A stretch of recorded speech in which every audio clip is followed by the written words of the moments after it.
پاکستان کی سرزمین کو اسٹیج بنایا گیا اور ایک ڈرامے کا اسکرپٹ لکھا گیا جس میں پاکستان کے ایک سابقہ وزیر اعظم میاں نواز شریف کو جیل میں کرپشن کے الزام میں جو سزا کاٹ رہے تھے انہیں اس ڈرامے کا ہیرو بنا کر دوبارہ اسی سرزمین پہ یعنی اس اسٹیج پر لانے اور کردار ادا کرنے کے لیے ایک ڈیل کی گئی اور انہیں ڈھیل دی گئی۔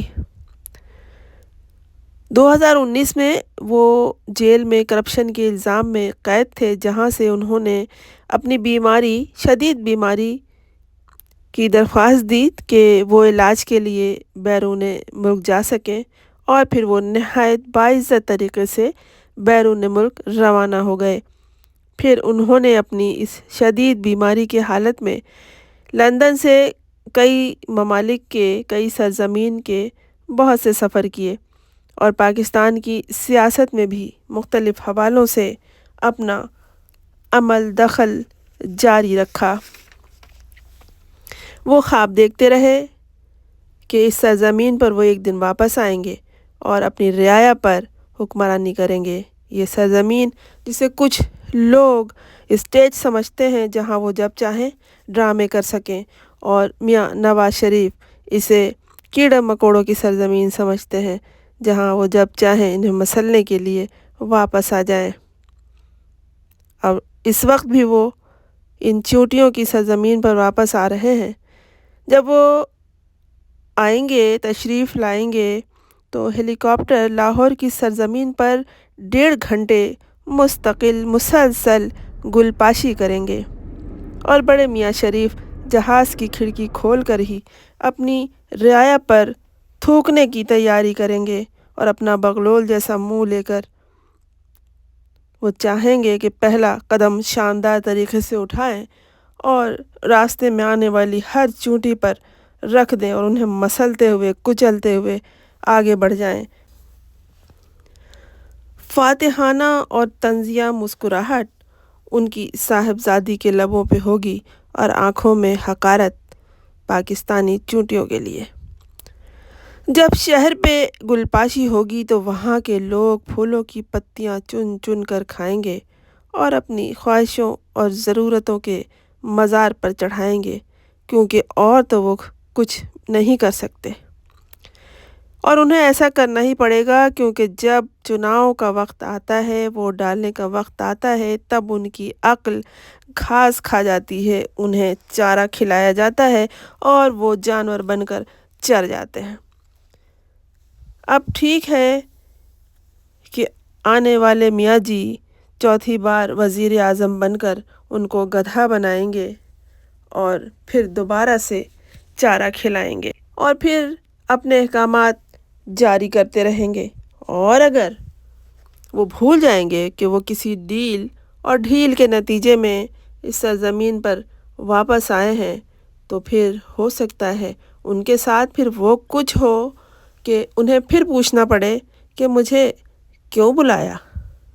جس سرزمین پر میاں جی کا جہاز ہچکولے کھائے گا اترنے سے پہلے، یعنی سلامی دے گا، اس سرزمین پر قدم رنجہ فرماتے وقت جو ان کی فاتحانہ طنزیانہ مسکراہٹ ہوگی، اس کا استقبال لوگ کر ہی لیں گے، مختلف چینل پر دیکھ ہی لیں گے، مختلف چینل پر جو انہوں نے پہلے سے اربوں روپے کے عوض خرید رکھے ہیں، اور وہ تمام قلم ان کے لیے سیاہی سفید کاغذ پر بکھیرتے جائیں گے جو ان کے دام میں آ چکے ہیں، اور وہ تمام لوگ لب کشائی کریں گے کہ جیسے خدا زمین پر اتر آیا ہو، اس لیے کہ ان کے خدا نے لوگوں کو دولت، مال و زر کے عوض خرید رکھا ہے۔ کتنے لالچی ہیں یہ لوگ، چند سکوں کے عوض اپنا سب کچھ فروخت کر دیتے ہیں۔ دوستوں، یہ جو منظر آپ دیکھ رہے ہیں یہ ہے جارج بش انٹرنیشنل ایئرپورٹ۔ جہازوں کا آنا جانا جاری ہے۔ دنیا کا دوسرا مصروف ترین ایئرپورٹ ہے، اور ان جہازوں کو دیکھ کر ہمیں وہ وقت یاد آ رہا ہے جب میاں جی ایسی کسی ایئر کرافٹ میں بیٹھ کر پاکستان کی فضا پر 2-4 چکر لگائیں گے، کھڑکی سے کھول کر نیچے جھانکیں گے کہ کتنی چونٹیاں ان کی آمد کے انتظار میں وہاں پہ مسلی جا رہی ہیں، کچلی جا رہی ہیں۔ پتہ نہیں کون کب سے بھوکا ہوگا اور فاقے اپنے جیب میں رکھ کے وہاں پہ ان کے استقبال کے لیے اور جہاز سے گرنے والے پتوں کو سمیٹ کر اپنے پیٹ کی دوزک کو بھرنے کے لیے تیار کھڑا ہوگا۔ زیر نگاہ ایئرپورٹ پر ہم 2 گھنٹے موجود رہے، اور ہم نے یہاں مصروفیت، جہازوں کی مصروفیت کو دیکھتے ہوئے اس وقت کو یاد کیا جو کل پاکستان میں درپیش ہوگا۔ کچلی ہوئی مری ہوئی عوام کی نظریں اسی طرف ہیں، آسمان کی طرف، لیکن اگر صحیح طریقے سے سوچا جائے تو ہم سب کی سوچ زمین میں گڑی ہوئی ہے۔ جانے ہم اپنی سوچوں کو کب آسمان کی طرف رکھیں گے کہ جب سوچ بلند ہو، سوچ کی پرواز بلند ہو تو زندگی کا معیار بھی بلند ہو جاتا ہے، اور ایک گھر کی کہانی جب شروع ہوتی ہے تو پھر محلے، علاقے اور ریاست کی کہانی تک چلی جاتی ہے۔ ہم نے تو یہ دیکھا ہے جو لوگ بیرون ملک موجود ہوتے ہیں وہ اپنے سرزمین کی اور سرزمین کے لوگوں کی بہت زیادہ فکر کرتے ہیں اور سوچتے ہیں کہ ان کی فلاح بہبود کے لیے کیا کچھ کیا جا سکتا ہے اور کس طرح کیا جا سکتا ہے۔ لیکن یہاں تو قصہ ہی الٹ ہے۔ یہاں تو لندن میں بیٹھ کر ایسے ایسے پلان بنائے جاتے ہیں کہ کس خطے کو، کس سرزمین کو کس طرح خریدا جا سکتا ہے، اور کس شخصیت کے نظر کتنا مال و زر، تحفے، تحائف کس انداز میں اور کس طرح سے کیے جا سکتے ہیں۔ دنیا روز بروز ترقی کر رہی ہے، آگے بڑھتی جا رہی ہے، اور ہم ہیں کہ پاتال میں، ذلت اور رسوائی کی پاتال میں گرتے چلے جا رہے ہیں۔ اس لیے کہ ہم پہ حکمرانی کرنے والے لوگ ہمیں 2 کوڑی کا سمجھتے ہیں۔ ہمیں سے مراد اپنی عوام کو، پاکستانی عوام کو بے وقوف سمجھتے ہیں، کیڑے مکوڑے سمجھتے ہیں۔ یہ جب چاہتے ہیں، جس طرح چاہتے ہیں سودا کر لیتے ہیں، مال و زر کے ذریعے بھی اور عزت نفس کو فروخت کر کے بھی۔ سب آسمان کی طرف دیکھ رہے ہیں، اور ہم بھی آسمان پہ نظر جمائے بیٹھے ہیں۔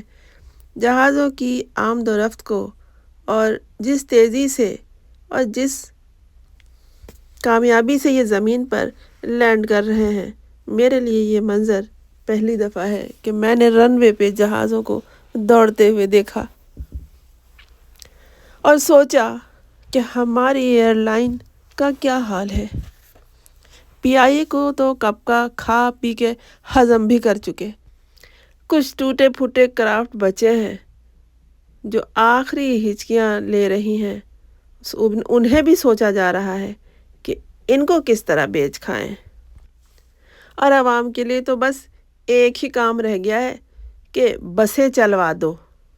ان کو، عوام کو صرف بسوں کی ضرورت ہے، چند سکوں کے عوض لٹکنے والے سیٹوں پہ بیٹھ کر آنا جانا کریں گے۔ ایک قصہ یاد آ گیا۔ ایک بندر کو جنگل کا بادشاہ بنا دیا گیا۔ بندر بہت خوش ہوا۔ اس نے درخت کی شاخوں پر اچھلنا، کودنا، لٹکنا شروع کر دیا، کبھی اس شاخ پر، کبھی دوسری شاخ پر، کبھی ادھر، کبھی ادھر۔ کسی جانور نے کہا، بندر میاں، آپ کو بادشاہ بنایا گیا ہے، یہ آپ کیسی حرکتیں کر رہے ہیں؟ الٹنا، لٹکنا، جھٹکنا، پھدکنا چھوڑیے، آپ بادشاہ ہیں، بادشاہوں کی سی حرکتیں کریں۔ بندر نے کہا، ہاں وہ تمہاری بات تو ٹھیک ہے، لیکن میری آنیاں جانیاں تو دیکھو۔ بس جناب، ہم بھی یہاں کھڑے آنیاں جانیاں ہی دیکھ رہے ہیں، بندر کی نہیں، جہازوں کی۔ اس میں ہنسنے کی کیا بات ہے؟ میں نے تو جہازوں کو دیکھا ہے، بڑے قیمتی ایئر کرافٹ یہاں موجود ہے، چھوٹے بھی ہیں، بڑے بھی ہیں، لوکل بھی ہیں اور انٹرنیشنل بھی ہیں۔ اور آپ سب بھی تو آسمان پہ نظریں جمائے بیٹھے ہیں، لاہور کی سرزمین پہ رہنے والے، اور وہ لوگ جو لاہور کے قریب نہیں ہیں وہ اسکرین پہ بیٹھے ہوئے ہیں، انہیں اپنی مرضی کی خبر کی تلاش ہے کہ اب کیا ہوتا ہے۔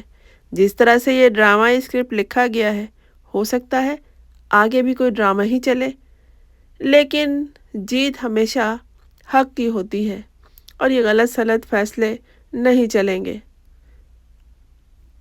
باس پرس ہوگی، ایک ایک غلطی کے بارے میں پوچھا جائے گا، ایک ایک بات کے بارے میں تفصیل سے حساب کتاب لیا جائے گا۔ وقت پلٹتا ہے، وقت اپنا حساب مانگتا ہے، یہ انمول وقت، بیش قیمت وقت۔ یہ کہتے ہیں کہ لوٹ کے نہیں آتا، لیکن جب حساب دینا ہوتا ہے تو وقت لوٹ کے آ جاتا ہے۔ اپنی تمام غلطی کا حساب ایک ایک شخص کو دینا پڑے گا۔ بہتر ہے کہ دنیا ہی میں حساب کتاب کر لیں، ورنہ قدرت تو اپنا حساب کر ہی دیتی ہے۔ محبوب قائد کا انتظار ہو رہا ہے، نغمے گائے جا رہے ہیں، ناچا جا رہا ہے، خوب دھنیں خوش آمدید کہہ رہی ہیں۔ اتنے محبوب ہیں کہ 3 دفعہ انہوں نے گو کھلا دیا ہے سب کو۔ ارے بھائی، کرپشن کہاں کرتے ہو؟ جس گھر کو، جس سرزمین کو حقارت سے دیکھتے ہو وہیں کرپشن کرتے ہو۔ کیا اب زمین کھود کر غلہ اگنے سے پہلے ہی نکال لوگے؟ جس گندم کے دانے پر جس کا نام لکھا ہے وہ اسی کے شکم میں جائے گا، اور اگر نہیں جانے دیا گیا تو پھر وہ شخص جیل جائے گا۔ جہاں تاحیات نااہلی تھی اور اس نااہلی کو چیلنج بھی نہیں کیا جا سکتا تھا، وہاں سب کچھ چینج ہو گیا، قانون بدل گیا، انصاف ختم ہو گیا۔ آئین نام کی تو کوئی چیز ہے ہی نہیں جس کے پیش نظر فیصلے کیے جائیں۔ سیاست میں کوئی فیصلہ حتمی نہیں ہوتا، کسی بھی وقت کچھ بھی ہو سکتا ہے۔ سیاہ کو سفید کہا جا سکتا ہے اور رات کو دن میں تبدیل کیا جا سکتا ہے۔ کتابوں کے لکھے کو کتابی باتیں کہہ کر لات مارا جا سکتا ہے، اور یہ وہ لوگ کرتے ہیں جن کو نہ علم سے کوئی دوستی ہے نہ عمل سے۔ بس تھوڑی دیر کے لیے بھول جاؤ اپنے رنج و غم اور دھرتی ماں کا درد، سب کچھ بھول کر پلان بناؤ کہ اب کس طرح لوٹا جا سکتا ہے، اور کس کو الٹا لٹکایا جا سکتا ہے، اور کس کو جیل میں سڑایا جا سکتا ہے، کس سے انتقام لیا جا سکتا ہے اور کس کے آگے لڈی ڈالا جا سکتا ہے، کون بھنگڑا ڈالے گا اور کون خواب دیکھے گا۔ وہی خواب جو ہمیشہ سے سرکردہ افراد دیکھتے رہے ہیں، لوٹنے کا خواب۔ لوٹو اور باہر نکل جاؤ، یہاں کون حساب کتاب کرتا ہے؟ لیکن جناب چھوڑیے ان باتوں پر، بھول جائیے اپنے دکھ درد اور ناچیے، ڈھول بجائیے، گائیے۔ دیکھیے بڑے میاں صاحب کب اپنی جاگیر پر تشریف لا رہے ہیں، جہاں یک کے بعد دیگرے انہی کا خاندان حکمرانی کرے گا۔ کبھی چھوٹے بھیا، کبھی بڑے میاں، کبھی ان کی صاحبزادی، کبھی ان کے صاحبزادے، پھر آ جائے گا پوتے پوتیوں اور نواسے نواسیوں کا دور۔ غلطی سب کرتے ہیں، سب سے غلطیاں ہوتی ہیں، لیکن جہاں عوام کی بات آ جائے وہاں غلطی کی گنجائش ہی نہیں ہونی چاہیے، اور اگر غلطی ہوئی ہے تو پھر اس کا ازالہ بھی ہونا چاہیے اور اس کا حساب کتاب بھی ہونا چاہیے۔ اگر انصاف عدالتوں میں نہیں ہوگا تو پھر کہاں ہوگا؟ ایسے ادارے رکھے ہی نہ جائیں کہ جنہیں انصاف نہ کرنا ہو، وقت ضائع کرنا ہو، عدالتوں میں قہقہے لگانے ہوں اور ہنسی مذاق میں وقت برباد کرنا ہو۔ اب ایک مذاق جاری ہوگا، طنز و تیر کے نشتر چلیں گے اور پھر کہا جائے گا ماضی کی بدصورتیوں کو خوبصورت بنا کر، لفظوں کے ہار پھول پہنا کر دوبارہ سنایا جائے گا، ہم نے یہ کیا، ہم نے وہ کیا، ہمارے ساتھ ایسا ہوا، ہمارے ساتھ ویسا ہوا۔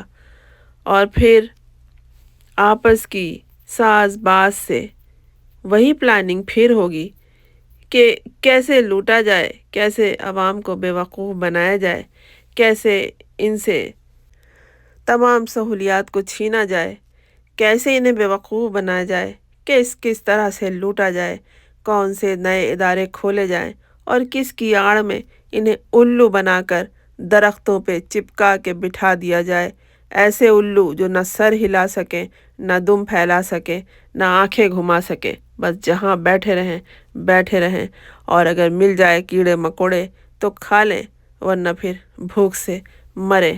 کیا ہوگا آئندہ؟ بڑے میاں جی کے آنے کے بعد کہاں کہاں پھول کھلیں گے؟ اس بار نوشتہ دیوار دکھائی نہیں دے رہا ہے۔ رہ گئے الیکشن تو اس کا انتظار کیوں کریں؟ کیا امید رکھیں؟ ہم کون سا شفاف الیکشن کراتے ہیں کہ دھاندلی کی کوئی امید نہ رکھیں؟ کیا تماشے ہوتے رہے ہیں اور مخفی ہوتے رہے ہیں، مگر یہ جو چینلز کا دور آ گیا ہے، یہ جو لوگ کیمرے ہاتھوں میں لیے پھرتے ہیں، سب کچھ عیاں کر ڈالتے ہیں۔ اب دیواروں کے کان نہیں ہوتے، اب کیمروں کی آنکھیں ہوتی ہیں جو اپنا کام کر رہی ہوتی ہیں اور ہمیں پتہ ہی نہیں چلتا، لیکن وہ اوپر والا سب کچھ جانتا ہے، دیکھتا ہے، سب کی سنتا ہے۔ اب یہی رہ گیا ہے کہ وہی ہماری حالت پر رحم کھائے اور ترس کھائے، ورنہ یہ ہمارے سرکردہ افراد جو ہم پہ حکمرانی کر کے اپنے جاگیر کی رعایا سمجھ کر چلے آتے ہیں، وہ تو عوام پہ اب ترس کھانے کے لیے بھی تیار نہیں ہیں۔ دیکھیے گا نا کیسے طبل بجتا ہے اور کس طرح کون دھاڑتا اور کون چنگھاڑتا ہے۔ جن کے پاس ووٹ کی طاقت ہے وہ اپنی نہ طاقت کو سمجھتے ہیں، نہ اپنی اہمیت کو سمجھتے ہیں۔ ارے کون دیکھتا ہے تم نے کس کو ووٹ دیا؟ چپکے سے دے آیا کرو، کون حساب کرتا ہے؟ سزا ملے گی تو پورے محلے کو ملے گی، پورے علاقے کو ملے گی، پورے صوبے کو ملے گی۔ جب ایسی قربانیاں دو گے تو ہی کچھ حاصل ہوگا، ورنہ اسی طرح چونٹیاں سمجھے جاؤ گے اور کیڑے مکوڑے سمجھ کر اپنی جاگیر میں مسلے جاؤ گے۔ ہم نے اس جہاز کو اڑان بھرتے ہوئے دیکھ لیا جسے ہم رخصت کرنے آئے تھے۔ آنے والے کو آ ہی رہا ہے تو مرحبا کہہ دیجئے، لیکن ایسا نہ ہو کہ اس بار پھر وہ آپ کے گھر کو لوٹ کر چلتا بنے۔ اسے نوازا گیا